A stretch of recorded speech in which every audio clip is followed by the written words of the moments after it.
No dishes allowed. Have the elderly eat on the balcony. Marie, the eldest son's wife, hurled this at my husband and me before tossing us 2 bags of bread. "What are you doing to Dad and Mom?" Daniel, the eldest son, scolded Marie in a stern tone upon seeing this. But she wasn't the type to be intimidated. I should be the one complaining. Why do I have to invite your parents? "It's only natural to show our new house to our parents when it's finished."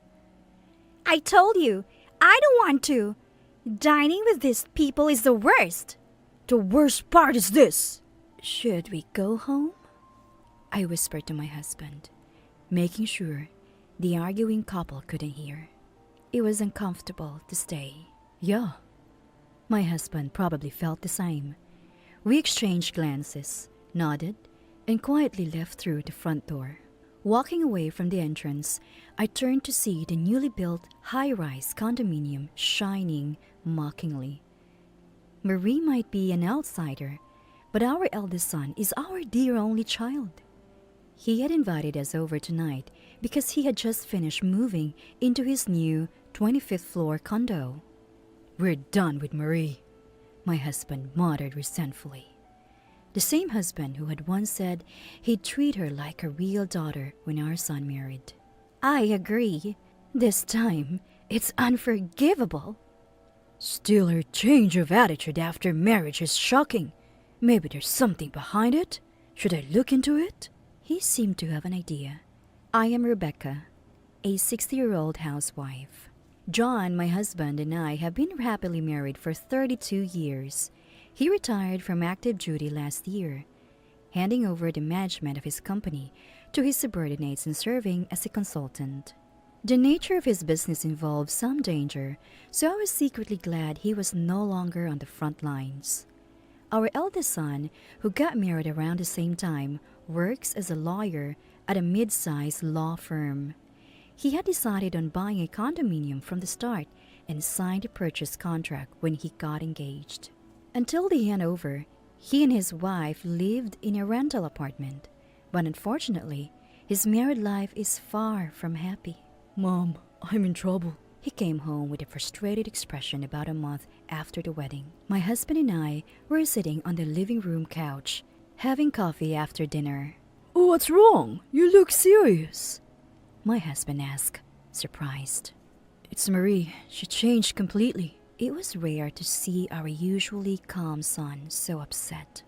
"What do you mean, Daniel? She was always such a sweet, smiling girl." "Mom, did you feel that way too? But it was all an act by Marie. She changed the moment the wedding was over." It started the morning after the wedding when Marie didn't wake up. Daniel, having a day off but needing to go out, tried to wake her without a second thought. Then she just exploded, yelling at me. For just waking her up normally? "Yeah, I was just gently touching her shoulder and saying it's morning, and then she hit me with a pillow." What? Rebecca, leave Daniel to me, okay? I suddenly remembered Marie's face smiling sweetly as she said that. Why do I have to woken up just because it's morning? She yelled at me. What's that about? It's normal to wake up in the morning, isn't it? I was told it's my fault for not seeing Marie's true nature before marriage. According to her eldest son, Marie's attitude changed drastically that morning. She hardly smiled or spoke properly, frequently coming home late or staying out. She seemed to do some housework, claiming it as her contribution since she lives off my son's earnings. She basically says as long as she does the housework, she can do whatever she wants.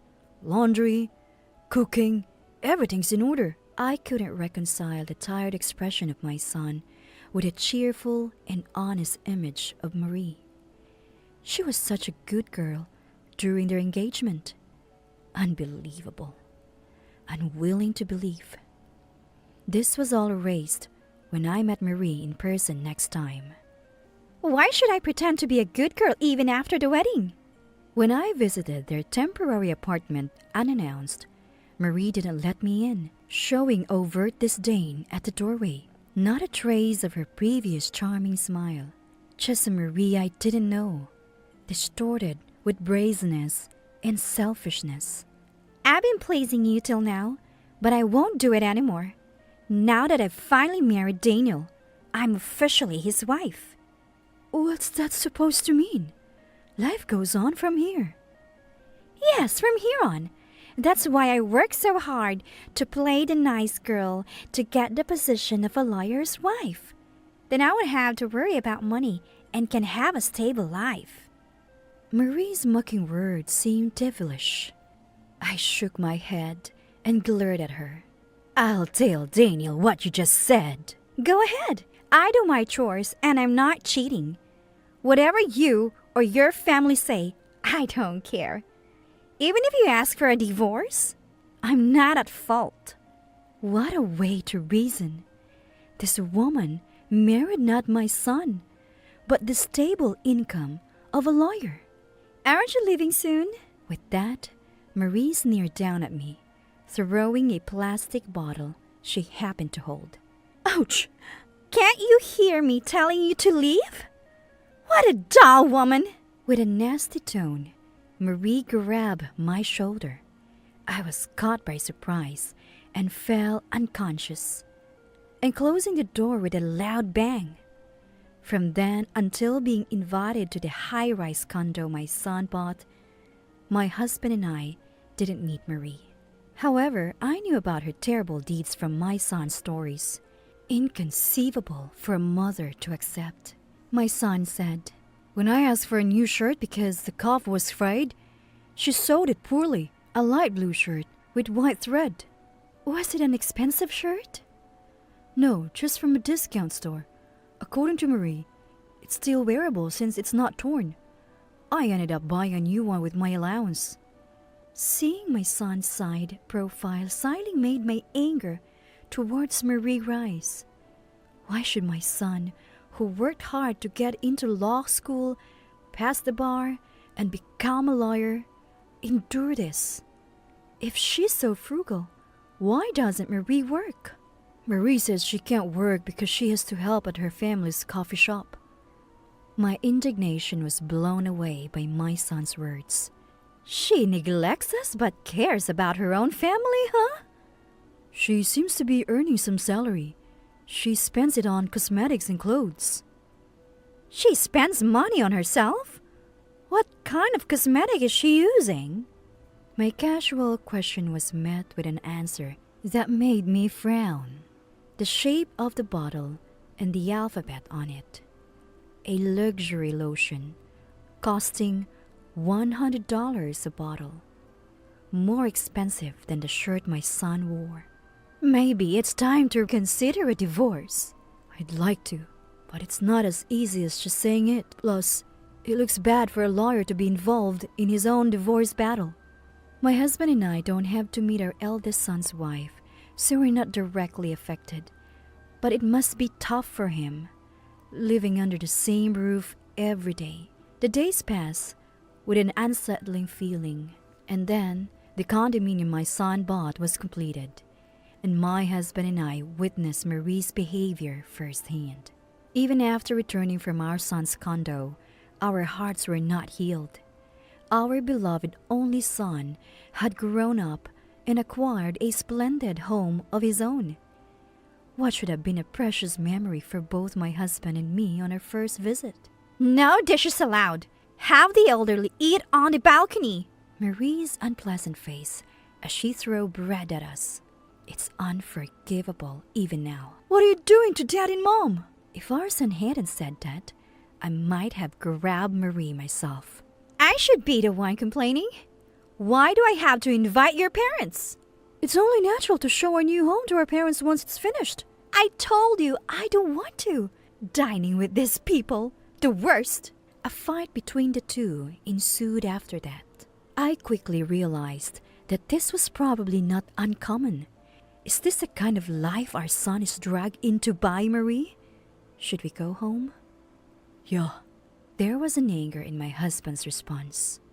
And on the way back home, he decided to strike back at Marie. Once home, my husband, impatient to take off his shoes, pulled out his old tools. There's definitely something fishy about her. I'll uncover it. That veteran detective instinct, huh? Something like that. My husband's company was actually a detective agency, and he, being the president, always led the investigations himself. Having only recently retired as a consultant, his skills and instincts were still sharp. Surely, he'll find something on Marie that could lead to our son getting a divorce. We didn't tell our son about my husband's investigation. There's a saying about deceiving the enemy by starting with your allies. On the third day of the investigation, I called our son. His report on Marie's attitude was the same as usual. She really didn't like that I invited you and Dad over. The next day, she boycotted all the housework. Did she not even cook? Not only did she not cook, but she also stayed out overnight. But this isn't unusual. She doesn't come back if she's not in a good mood. I swallowed my desire to tell him that Dad's investigation would catch whatever she's up to. So far, there's nothing particularly problematic. On the third night of the investigation, my husband returned late and shared his progress. He had been following Marie every day as she left the condo, monitoring her activities. Like Daniel said, Marie does help out at her family's coffee shop. A regular customer said it's about 3 days a week. She's so uncooperative with us, yet helps out her own family. It's only from 10 a.m. to 3 p.m., but she's getting paid well, so it's not just filial piety. My husband's investigation skills were still intact, even finding out Marie's hourly rage. But I found something a bit concerning, though not necessarily problematic. According to my husband, frowning, after helping at the coffee shop, Marie stopped at a shopping mall on her way home. She confidently entered a high-end brand store, one even my fashion-ignorant husband recognized. When she came out, she was holding a large paper bag that seemed to be a bag. I checked later, and even the cheapest bags from that brand cost no less than $3,000. $3,000? Right. It's unnatural. The salary Marie gets from her family's coffee shop couldn't possibly cover that. Daniel is still a young associate lawyer, and with the condo loan, he wouldn't have much disposable income. So where did Marie get the money for that bag? Does she have some other source of income besides the coffee shop? I'll stick with it a bit longer. There's definitely something there. My husband seemed to feel a breakthrough in his investigation was near. Soon, he'd likely uncover something. And then the moment came. Exactly 1 week after he started investigating Marie, my husband returned home in the morning, his face a mix of fatigue and deep satisfaction. I found it! Marie's source of income! Proudly, he showed me a video he had taken. A typical chain cafe. There was Marie, sitting at a distant table, operating her mobile phone. Then a man appeared. He looked to be in his 60s like us. Not someone Marie, 30 years old, would be friends with. An awkward air hung between them as they sat opposite each other. Clearly, they were meeting for the first time. Why would two strangers sit together when there were other empty seats in the cafe? Look at Marie's hands. Focusing, I saw the man hand her an envelope. Marie quickly checked its contents. Undoubtedly, it was cash. So Marie took money from a man she doesn't know? That's right. Even though he had filmed it himself, my husband looked like he had swallowed a bitter pill.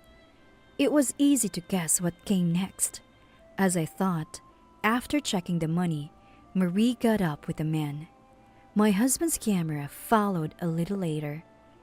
The rest unfolded just as you'd imagine. They walked down the night street for a few minutes and then disappeared into a hotel. I watched the hotel entrance until morning. They came out at dawn.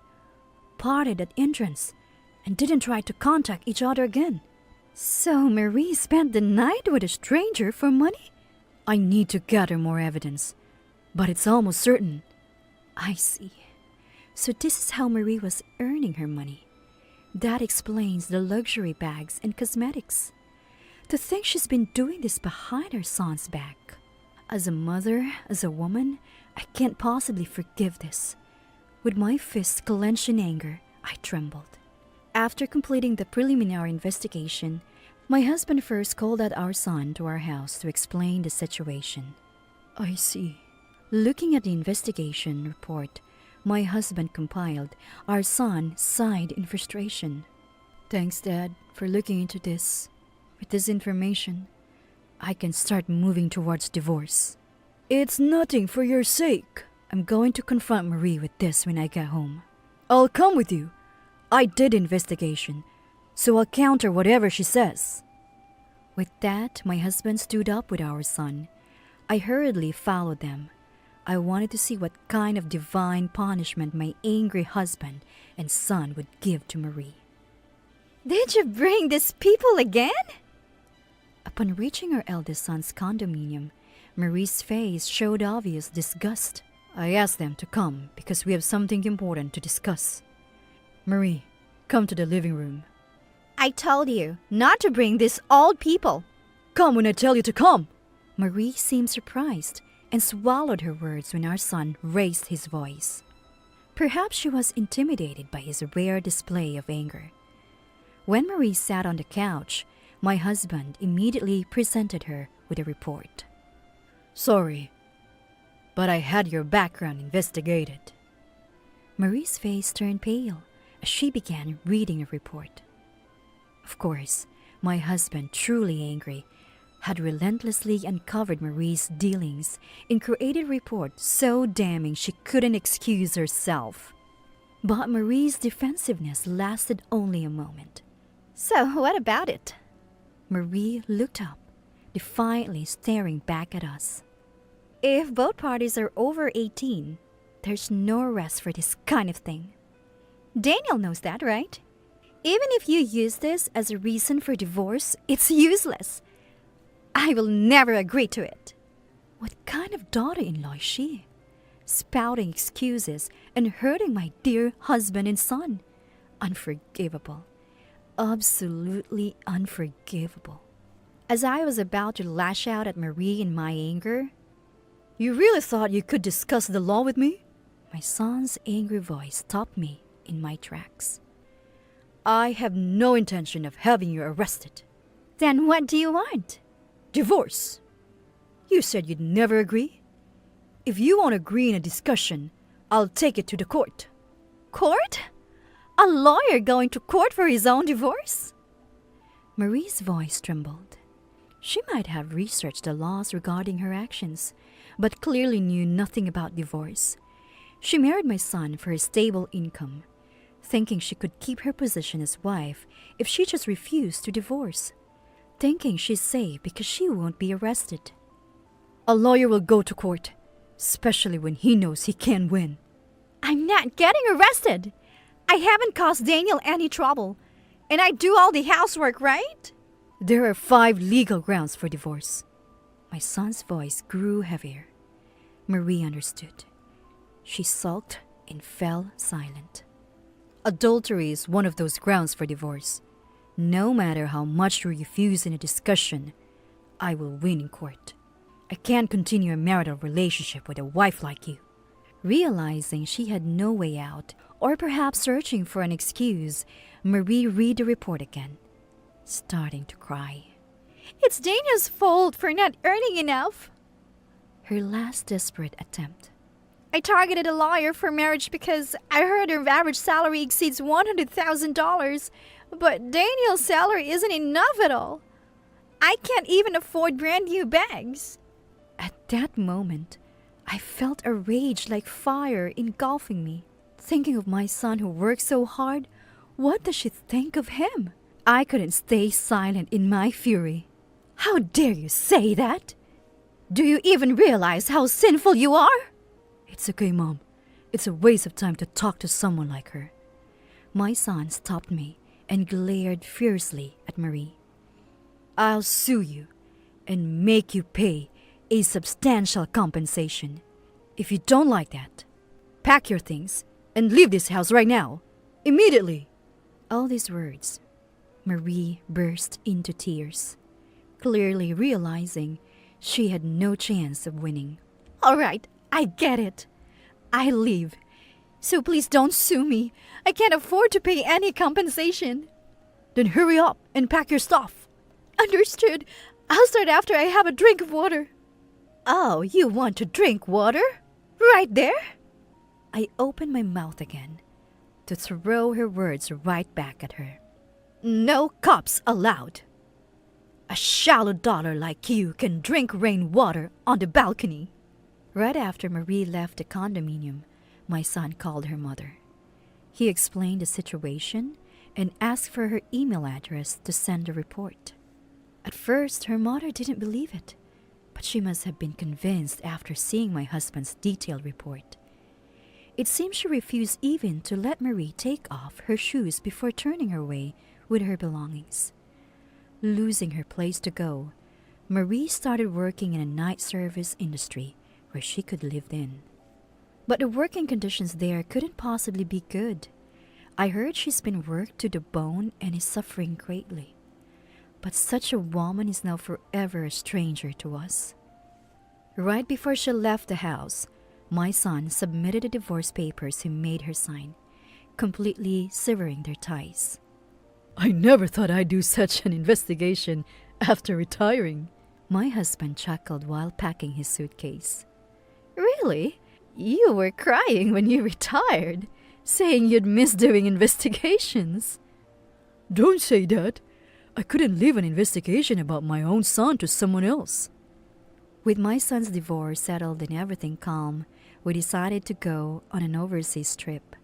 A trip around Europe, which my husband had wanted to do since his active days. My son offered to pay for part of the trip. Thanks to Dad's investigation, I could get an immediate divorce. I never really intended to bring divorce proceedings, given my profession. Taking his words to heart, we are settling off on our long-awaited trip tomorrow. Could there be anything more blissful than this? John, I packed the passports. Oh, I forgot. Let's put them away now.